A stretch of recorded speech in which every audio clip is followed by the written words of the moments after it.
Welcome to Truth Talks with Dr. Ann. Thank you for joining us. Today, we have the second interview with my friend Chanel Pfahl, and we are going to talk specifically about LGBTQ indoctrinations in our public school system. Not only public schools, but Catholic school system as well. And so welcome, Chanel. We're going to do this deep dive, and I'm going to get you to explain some of the things that we're going to see on a PowerPoint presentation as we go. So, okay. So It's interesting. I've never done this before, so I'm looking forward to seeing what examples you've pulled out, and it should be interesting. it'll be great. It'll be great. So, first of all, we just finished in November Trans Visibility Week, right? And so this slide is all about pride, but most specifically about the transgender phenomenon, I would say, and what's happening and how the recognition of these young children and adolescents is more than just about recognizing them, isn't it? Tell me what you think this is about. Well, it's an ideology that covers itself in rainbows and glitter and acceptance for all, and we'll give you a safe space to talk about your feelings. We'll give you free food. We'll let you out of class and do, it's just this fun little group that students can join and feel good about themselves.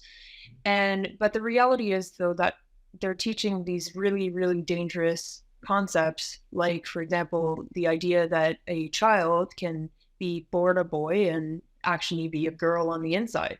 It seems like every other day, some teachers are reading books to kids, not even in the GSA club, just Right. and at GSA club, I mean Gender Sexuality Alliance. It used to be called Gay Straight Alliance. Now we've moved on to Gender Sexuality. I didn't realize that. Yeah. I was still Yeah. calling a gay straight alliance. Oh my god. Oh yes, because yeah, that makes And sense. are even more progressive than that have moved on to Queer Straight Alliance. So it's QSA, by the way. So, Wow. yeah. So, um, I mean, it seems like there's always reading books about this phenomenon and presenting it as if it's some normal life path that kids can just choose and that it's completely fine. Like, and it's often analogized, like they'll take a story of a crayon who's blue but like red on the inside or Yes. stuff like that. And then they'll have a discussion with the kids. Oh, what does this remind you of? Oh, yes, yes, yes. Some people have a different identity on the inside than outside. And then, oh, yes, it's really, really important that we are able to be ourselves, who we are on the inside. Do you like? We should affirm these people. These people are powerful, and kids get a sense that it's really virtuous and really just it's a really good way to get validation and attention. And I'm not saying this in some kind of like I think it's a normal thing for kids to get sucked into it, and they might not be doing it because they actually know they're seeking attention. They might actually just fall into it.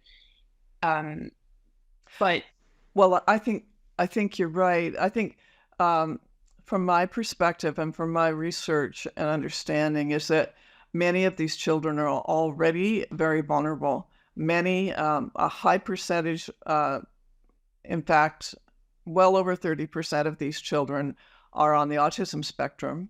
And all of these children who are gender dysphoric. Now, see, there's two things here, right? There's gender dysphoria, and then there's rapid onset gender dysphoria, which we are seeing children, mostly girls, in droves come out as trans.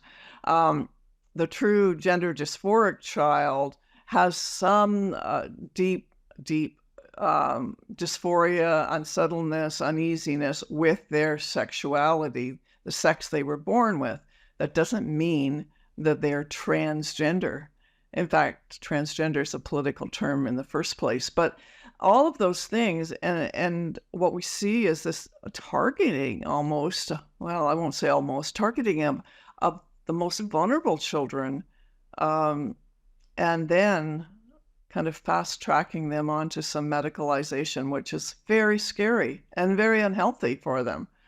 And Yeah. that's a concern. Yeah. I don't think that these teachers are actually uh, have bad intention. Like I'm not trying to paint them as evil for doing this. I actually understand it Yeah. very well. I used to kind of have that mindset myself where it was like, oh, well, if this is who the child is, you have this like this it's really worked, like thinking back, but you get you get into the ideology very slowly. They start small and then they increase the level of ridiculousness, but you don't really see it because it's just so incremental. But basically, what they think is that a child is born with some like a gender soul inside of them, right? Like an identity that cannot be um, influenced by outside influences. So the teacher, if a teacher's reading books on transgenderism every day for the whole semester, well, why would that ever impact a child who's not actually transgender on the inside? Why? How could that ever impact? It's almost like we've forgotten completely about the stages of child development, and these are teachers. These are Exactly. people who should know that children are prone to suggestion and like still developing their most basic capacities. They're like sponges. Children are just like sponges. I mean, their brains and their minds, they just want to learn so badly. Children love to learn new things. But And please this, teachers too. yeah. Well, let's talking about children. Let me go on to the next slide because this is one that I'm not sure if you've seen this or not, but basically, I just received this. JK, junior kindergarten children, ages 2 to 5, are actually receiving LGBTQ curriculum in daycare. Um, This this is happening in Kitchener, and I've got the Kitchener, Ontario, the Rising Oaks Early Learning. And, this is is, really, is that picture beside it like what was sent to you? The that picture was sent, actually, this information came from Parents as First Educators, and this was the picture that went along with it. And it's like, so here we are, So this is you know, actually something I exposed like a year ago, and it's actually from Nova Scotia. But um, yeah, I'm not sure. Sometimes things get confused. yeah, and the picture may not be from this group. Oh, So it could have been some from um, another class. I'm not sure, but they are having the children. They're reading books like Worm Loves a Worm, and the ones that are out there. And of course, they probably, and I didn't see this, but the gender unicorn is used uh, in early grades at school, at public schools, and it's so easy. I mean, it's in a comes as a coloring book and a coloring page. So for young children, it makes sense. So here we are taking the very youngest children now in daycares and putting these suggestions and thoughts into their minds. And so to me, and I've said this for several years, we are trying to change the brains of our children. We're creating new neural pathways on sexuality that no child in 5,000 years has had to deal with. And so this stuff is very scary. Here's another one that you sent, Chanel. This one, I'm not sure what age or what grade this was for. It looks like an older grade. So hopefully, so it says here, this is a safe space. And we need to have that come up on the screen. This is a safe space. And then it has tolerating homophobia is homophobia. Tolerating transphobia is transphobia. Hate is not an option. So here we have these kind of lines that are just so much a part of a rhetoric that we hear all the time. You know, defining homophobia, defining transphobia. What that really is saying is if you have any other thought than what is currently being um, espoused as far as taught, and that is being part of the narrative, then you don't belong, and that you're a hater. I don't know how many times I've been called a hater. I am sure that you've had that many, many times. In fact, I think not. I don't know how often this has happened to you, but you've been called homophobic Yeah. yourself, and I'm like, oh, these people don't have a clue. But they don't have a clue. Yeah. So, yeah, those are kind of typical, hate is not an option. So if you disagree, you're automatically hateful and awful, Yeah. right? Labels have so much power, right? And as you said, it's all a language game. It's all, well, how are we defining these things? If you Yep. hate an individual, you actually hate an individual because they're identifying as trans. Okay, fine. Maybe we can call that transphobia. That's not something that I would encourage. I would encourage people to have compassion for all individuals, regardless of what their ideas and their identity and all that stuff. That's, of course, why not? But Well, and that's what we were talking about in the last segment, that when we're talking about critical race theory and just accepting and caring for people as who they are, and we're going so far backwards in history.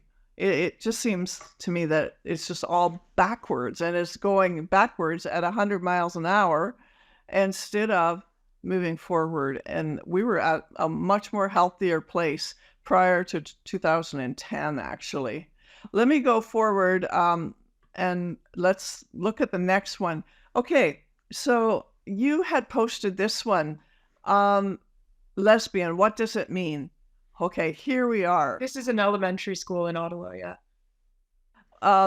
Do you know what grade at all this is? This is in the hallway of the school. So it was posted in the primary hallway where there's junior kindergarten to grade 3. It was made by the students in the GSA. So I believe the students in the GSA were from grade 4 to 6.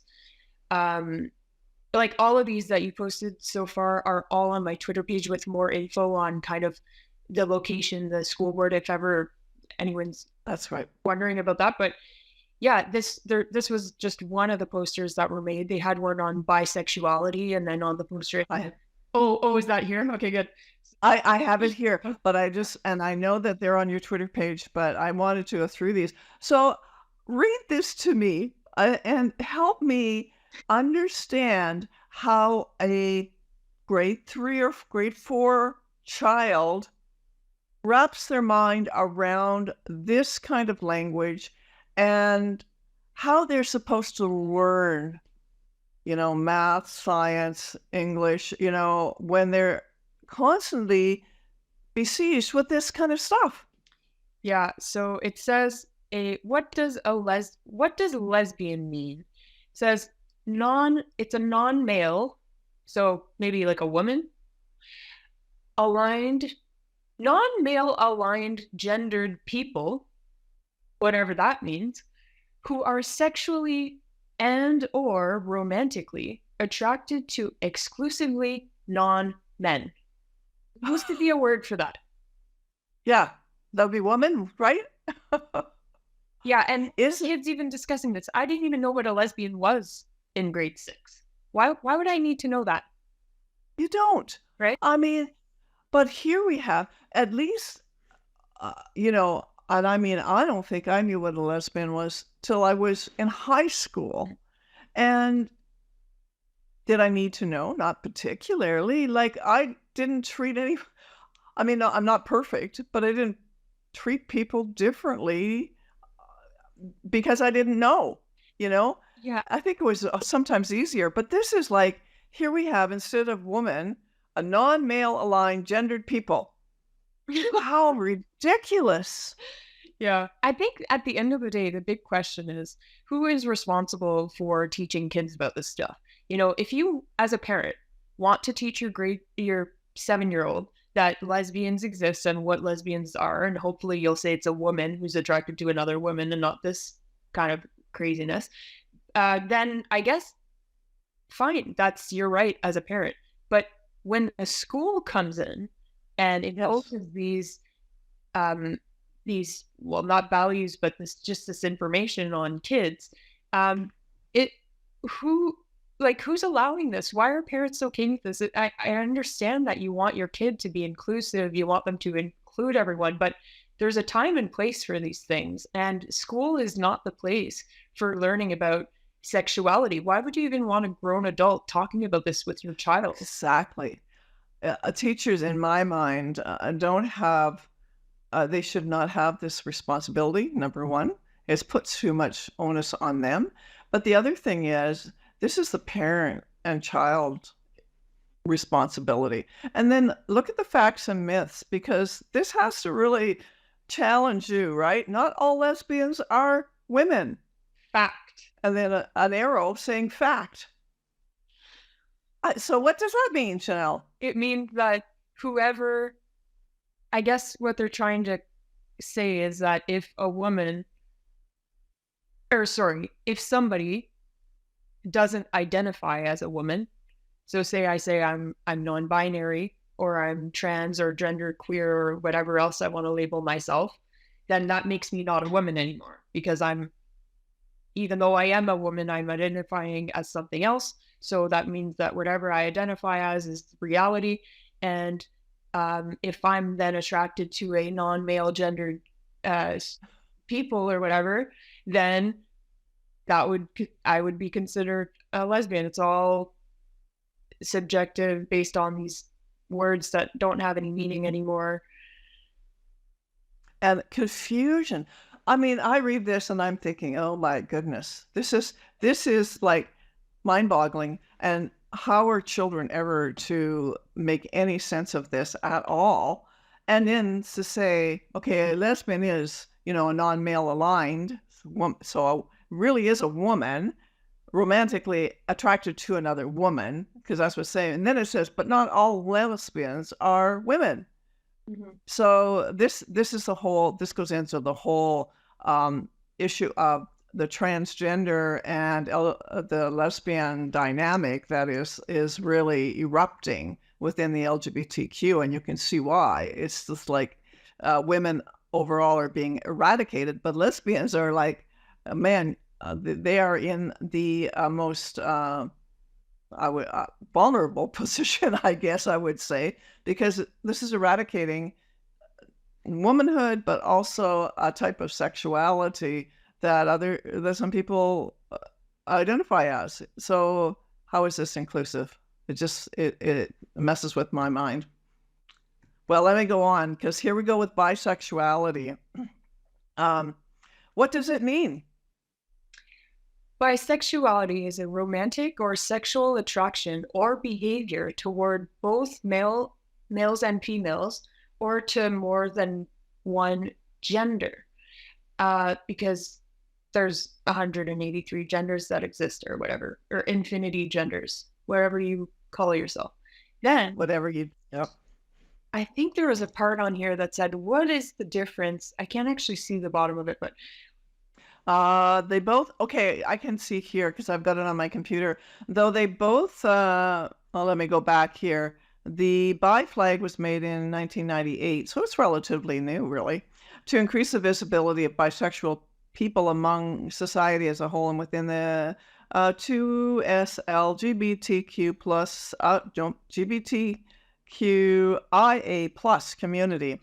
Though they both have bi in the name, they're, oh, they can't spell right. It should be, they are completely different. Bi-curious is someone who's interested in having a sexual experience with a person of the same sex. All right. And this looks like it's written maybe this is grade 5 or 6 again, right? Yeah, this would be, I think it was grade 4 to 6, whoever volunteered to be part of the GSA group. So I think it would probably be done over lunchtime or something. At least I hope so. I hope it wasn't done in a class, but either way, it's just as absurd. And yeah, It is. why do kids have to know about the difference between bisexuality and pansexuality? Like, anyway, Well, we'll go on to that because the next one, and so here we have really the intersectionality going on here, don't we? this was Um, 7 and 8 yes. in Hamilton.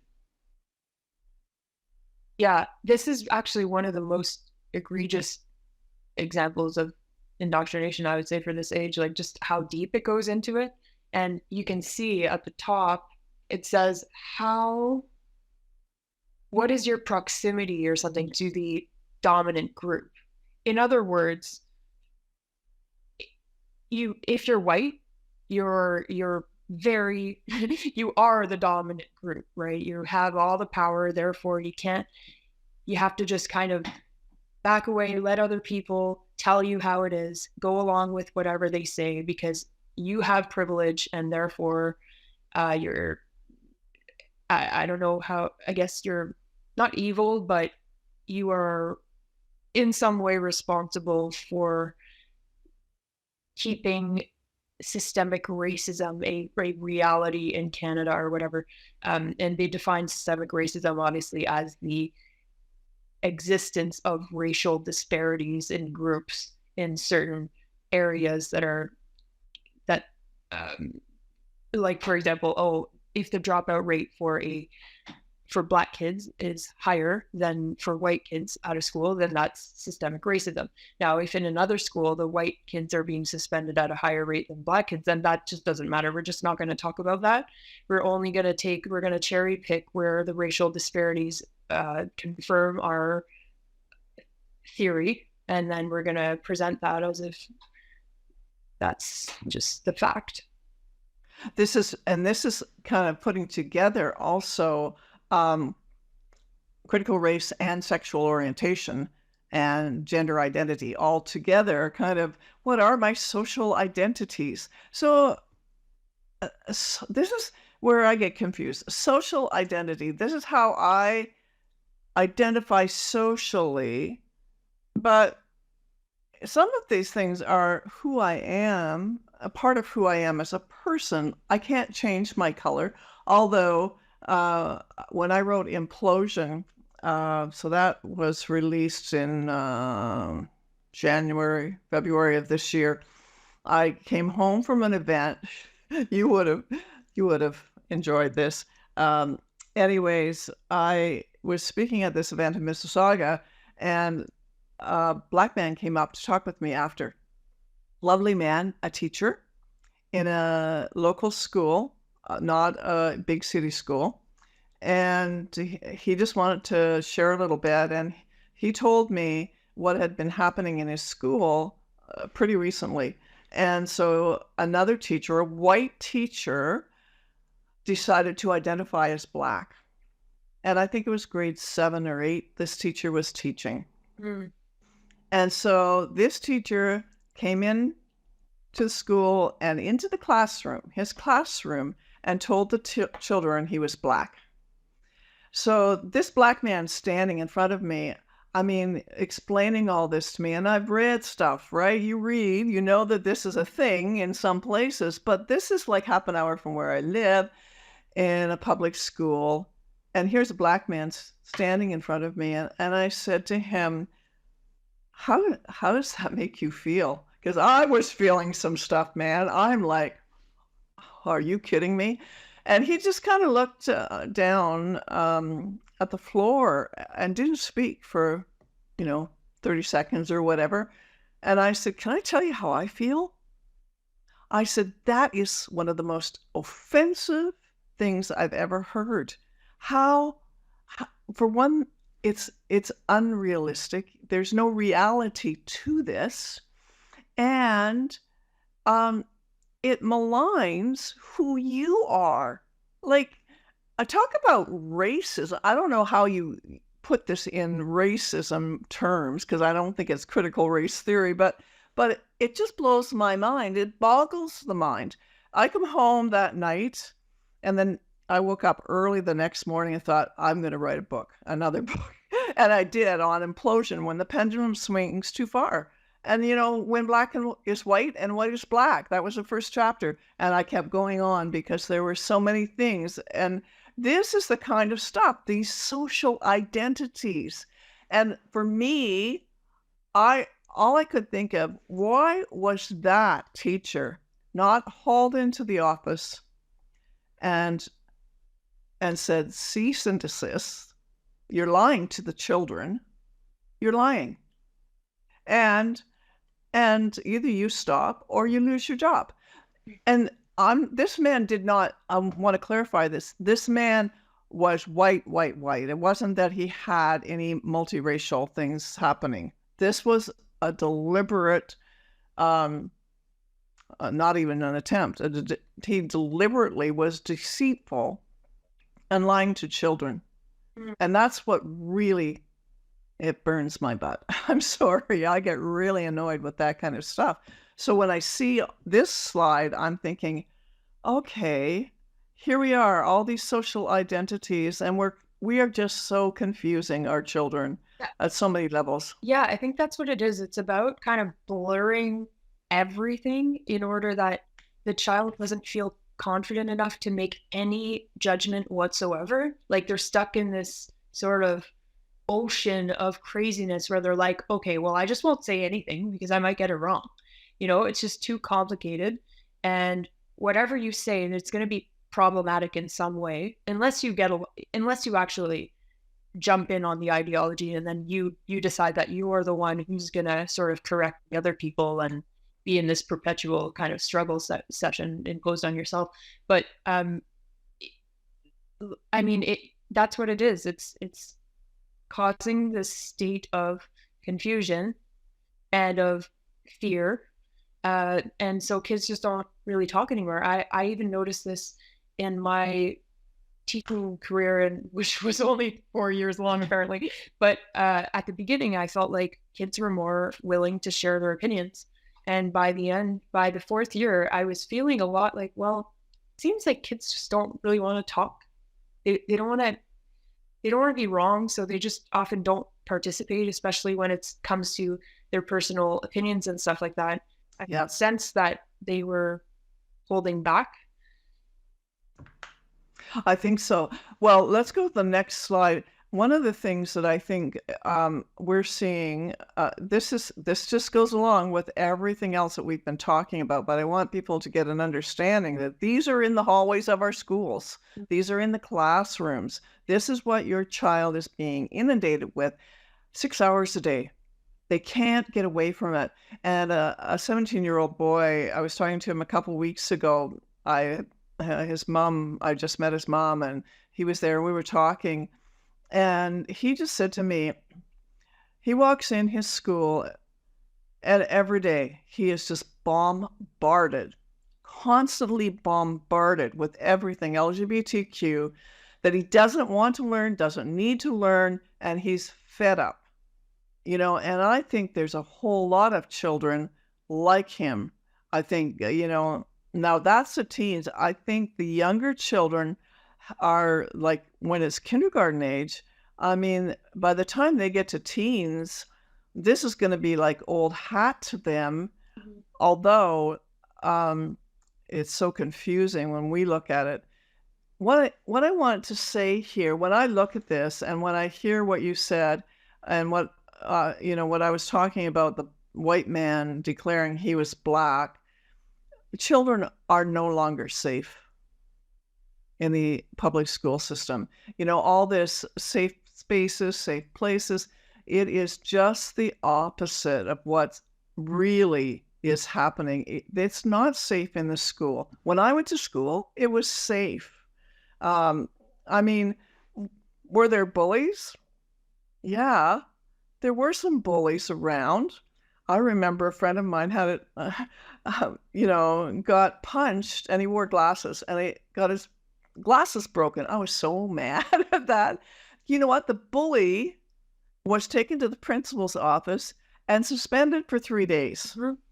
This was, what was happening. Now, just the average day child, who doesn't maybe want anything to do with this and doesn't join the gay straight alliance or gender straight alliance, queer straight alliance, whatever we want to call it, they are the ones being bullied. And it's just so sad. It's really not safe. Yeah, if they think they've eliminated bullying, they're completely blind. What they've done is just transition it to a different form. Now it's online, or it's a kid saying to another kid that um, they're hateful because they have the wrong opinion or whatever. And this does happen. The kids are constantly in this struggle session of who's more moral, who's more Oh, progressive, um, explaining terms to each other as if that's kind of a measure of how good you are and how cool you are. And this is cool. It's a very, I mean, in some schools, I don't know, I imagine it's kind of changing now. I think there are some kids who have strong leadership skills who are also fed up and are leading the way towards more rational, common sense. Josh Alexander would be a great example of that, and he's mobilized yes. kids um, in schools. I recently attended last spring. I attended a student walkout at a Ottawa high school. There's probably about 100 kids, I would say, that walked out, and it was over the transgender students entering each other's bathrooms and a lot of other stuff too. But I Yeah. talked to a lot of the boys there, and they said, look, this isn't, see, people often talk about, oh, this is a women's issue, but we don't want girls in our bathroom either. And I completely agree with that. I think it affects both sexes. It does, it does. And they need to be allowed to speak. Well, when you're talking, so we'll go to the next slide because this is just more of the same. But you're talking about all of the names, here we have all of this stuff. And for parents that are watching, and you know that I've been on this educational track, we've been looking at getting how do you get your children out of the public school system? Because now you may disagree with me, Chanel, but I and several others who belong to large groups internationally looking at a reformation in education. We don't believe that the public education can be changed from the inside out. It's gone too far. So then, we see this kind of stuff, and this is why it's so important for parents who still have their children in public schools and even some Catholic schools and some other Christian schools to know what is being presented and to be aware. And when you say, well, it's not being taught in my child's classroom, well, you can believe that it's being presented throughout the entire school. And if your child's classroom is safe from it, it's because the teacher has made a very difficult choice. And how long they can keep making those choices not to present this stuff is kind of, there's very few teachers that can actually stand against it. And if they do, they're liable to lose their job most often. Yes, there So is some leeway, as you say, like some teachers will try to stay away from it as much as possible. Others will go full force. But even the teachers who don't want to teach this stuff, their kids are still going to be exposed to it. Let me tell you yes, a couple ways. Hallway propaganda, like we see here. This is an elementary school. I can't remember exactly. I think it was, I don't know. I don't know where. I think it was in the appeal board though. But yeah, so hallway propaganda. You have the morning announcements that are constantly, they start with the land acknowledgement. That takes yes, probably 5 minutes of their day or whatever. Then they've got the announcements for the gay club. I know there was a school in Ottawa last year that for June, the Pride Month, which I'm surprised has not been extended to the Pride year yet, because that's what it seems like it's become. But every day they would explain terms. Like they'd say, oh, what is a lesbian? And then this particular school also defined a lesbian as a non-male, by the way. And they read this over the intercom to all the students in the school. Um, Yep. what else? You'd have guest speakers come in often. Paid often. A lot. Like these people Yes. have the greatest incentive ever to just shut up, go along with it, and go on 5 vacations a year to wherever they want and not care, not have a care in the world because the money is there and the board is just happy to Yes. fund them. The government is funding it. Well, and so in our area, very rural Ontario, last spring we had the Get Real movement come to about 5 schools in our region. Well, I kind of blew the whistle on it, and parents started really waking up to what was going on. The school board superintendent has called me dangerous. Is this Yeah. John Dance or I'm sorry? is this the superintendent? Is it John Dance or No, oh, no, it's a woman. or Anyways, Simcoe board that you're I'm in Grey Bruce, the Blue Water School Board. Yeah. okay. Anyways, but the reality is that this stuff is just, yeah, these people, and there's several of them that come in the group, and they get paid big bucks, like you said, to come and present.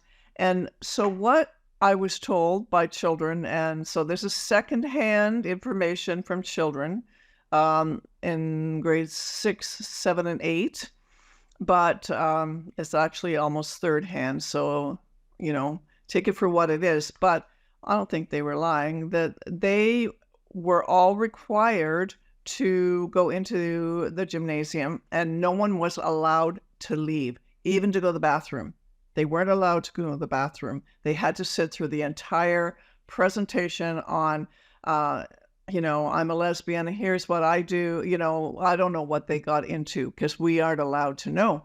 And not only that, some of the grandparents, went to the school to go in and to ask if they could go in. And they said, the principal told them this is a non-curricular event and no, you're not allowed to come in to watch. And I'm like, I'm fuming by this time. Fuming. This is public school system that we pay taxes. You know what, people? We need to stop it. I don't know how we do that. But anyways, we need to stop sending our kids to this stuff. And our government is providing all of these finances for these people and drag queens and everything else to come and read to your children and talk to your children. What parent would let a stranger talk to their child about sexuality? Yeah, Crazy, right? completely nuts. I was gonna say something you were talking about. Oh boy, I think I forgot. But It'll come back. yeah, it'll come back later. Yeah, there's all kinds of things, even virtually. Like they'll meet with students after school. I know the Peel board recently had this announcement for grade 6 to 8 students to meet with this guy. He's like a social worker or something. Name is Todd, and it was just like, oh, well, come.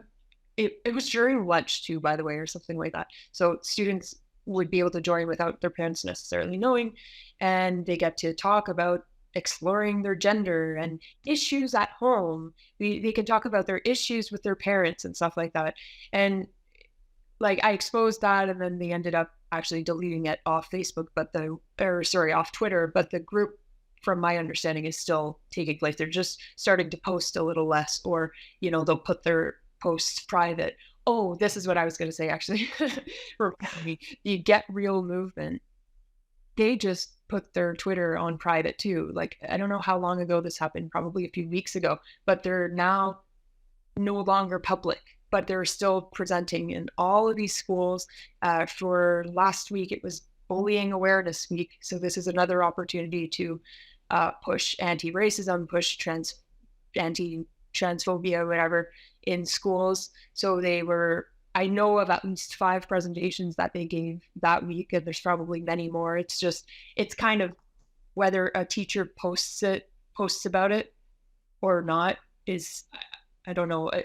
But now it's all secret. Everything is a secret, and kept secret from parents, which is just Yeah, I don't know if it, they inform parents. I would be surprised if they did.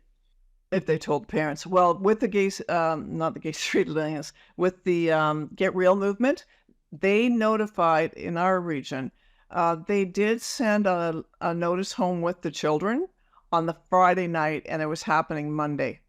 And so there was no time for any kind of questioning, what is this about? And how many of those notices even ended up, out of the backpack and given to the parent, and unless the parents, kind of going through it with the child and stuff, and and then the child's just thrown into this again, and it's just continuous.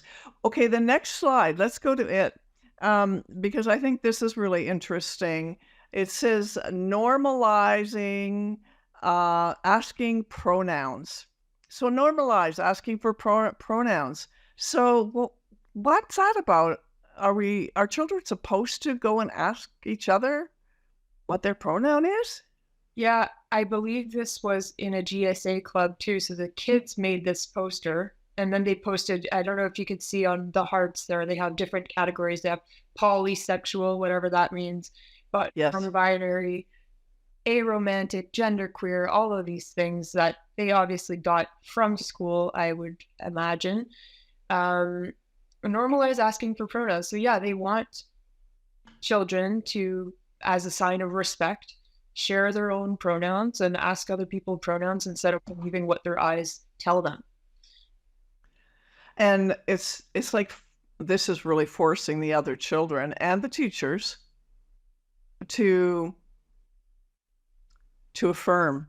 And I just about 2 months ago published The Ultimate Deception, which is the danger and the truth of gender affirming care, and the real science behind affirmation only care. And it's pretty scary because there is no real science and there's no longitudinal studies that this is good for children. In fact, everything points to just the opposite.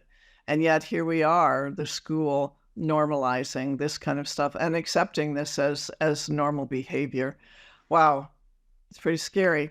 Um, it isn't just the schools themselves, though. If you go to the next slide, Workplace Indoctrination Day at the New York Region District School Board. I want to say something before you jump in here, because workplace indoctrination isn't just at the school board. A young teen, so 15-year-old girl, we were out shopping together. She's not related, but I kind of like spending time with this young woman. And she is taking her lifeguard instructors. And this stuff is part of the lifeguard instruction, that she has workplace indoctrination. They have to, they have to adhere to all this stuff. They have to know all this stuff. And there's a young Catholic girl, and so she's pretty sick of it too. But tell me about this. Yeah, this was sent to me by a York teacher who had to sit through this whole thing. It was a half day of a video. I think it was a 45-minute video, but they stopped it throughout so that the teachers could answer questions. It was all about, if I remember correctly, like whiteness. So they defined whiteness not as being white, but as the ideology of maintaining and upholding white supremacy or something like that.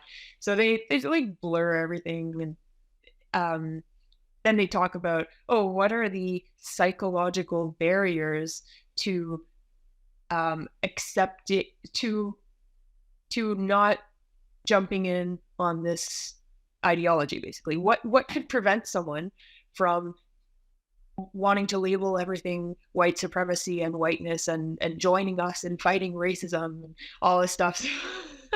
So what this means then, if you aren't joining them and jumping onto the bandwagon, that you are psychologically impaired.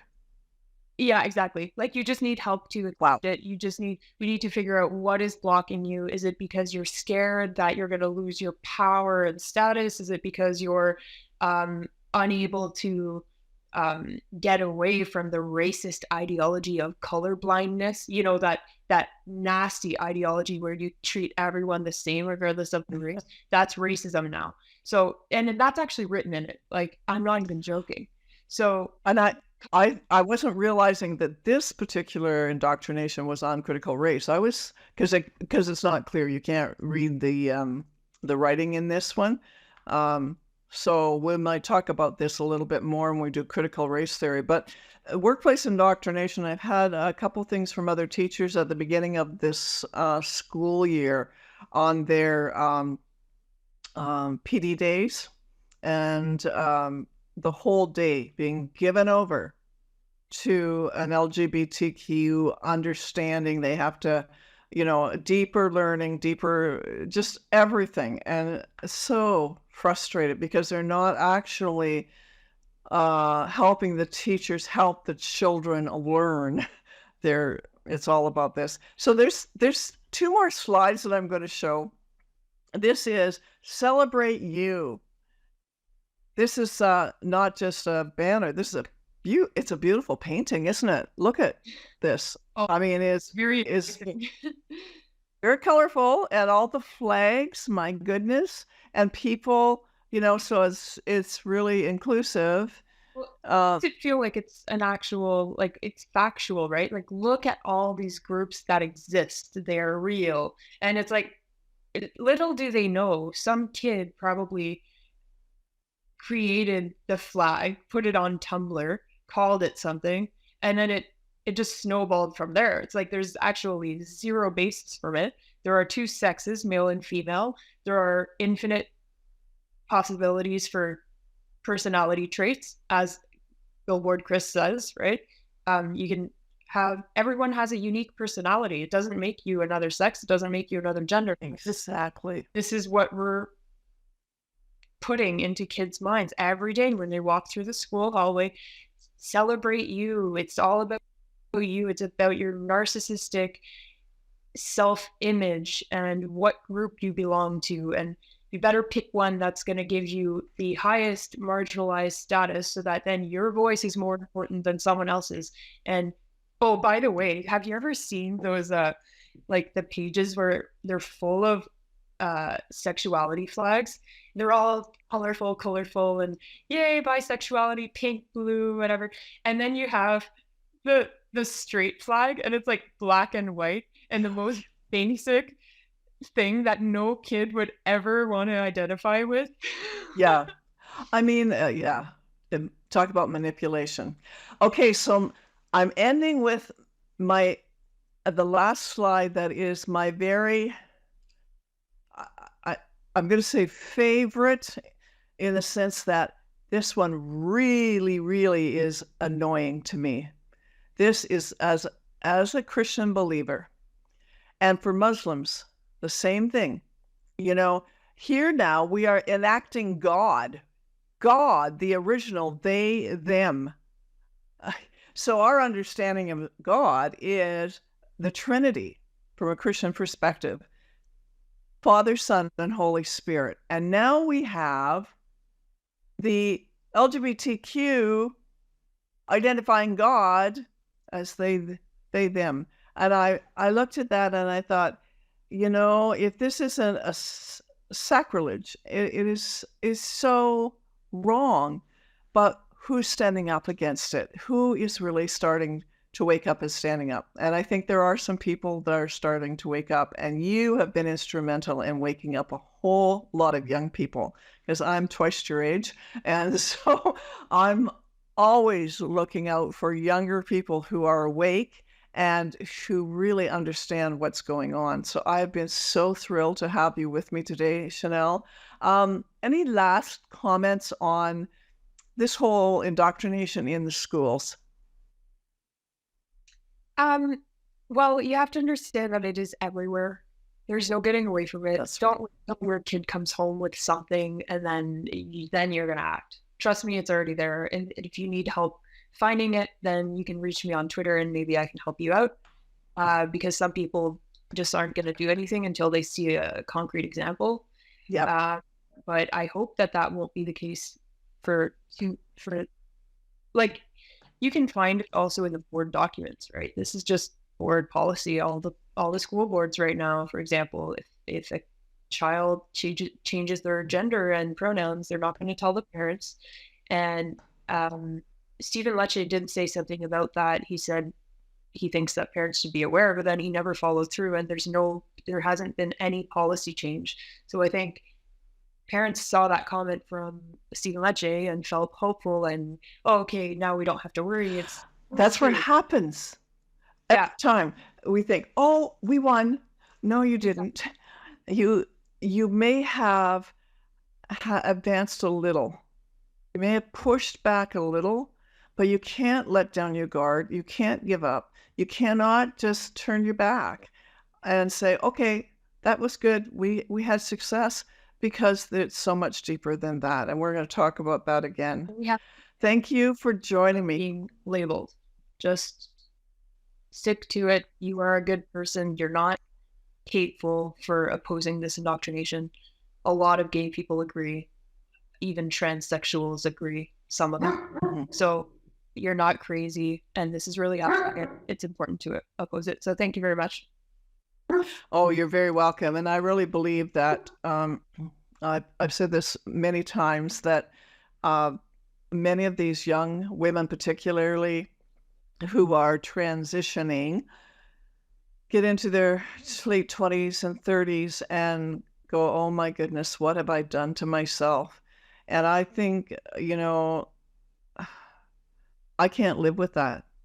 I cannot not speak out, right? That's probably not right, but I have to speak truth, because this is one of the most damaging things that I've ever seen happening to children. So thank you again, and welcome back and talk about critical race theory. Perfect. Thank you. Thank you, everyone. I hope you enjoyed today's broadcast on LGBTQ indoctrinations in our public schools. If there is anyone that knows what's going on in the public schools, it's Chanel Pfahl. And I thank you, Chanel, for being with us. Thank you that you were able to contribute so much and have actual access to some of the things most parents aren't aware of, and many grandparents are just learning of now. So you can go back and rewatch this video many times so that you get all the information you're going to need. Check out my website, www.restoringthemosaic.ca. And would you please consider donating to this project and others that I'm embarking on. Thanks again. Have a great week. You've been listening to Truth Talks with Dr. Ann. Thank you so much for joining us today. You can find Ann's books, blog, and sign up for the newsletter by going to restoringthemosaic.ca.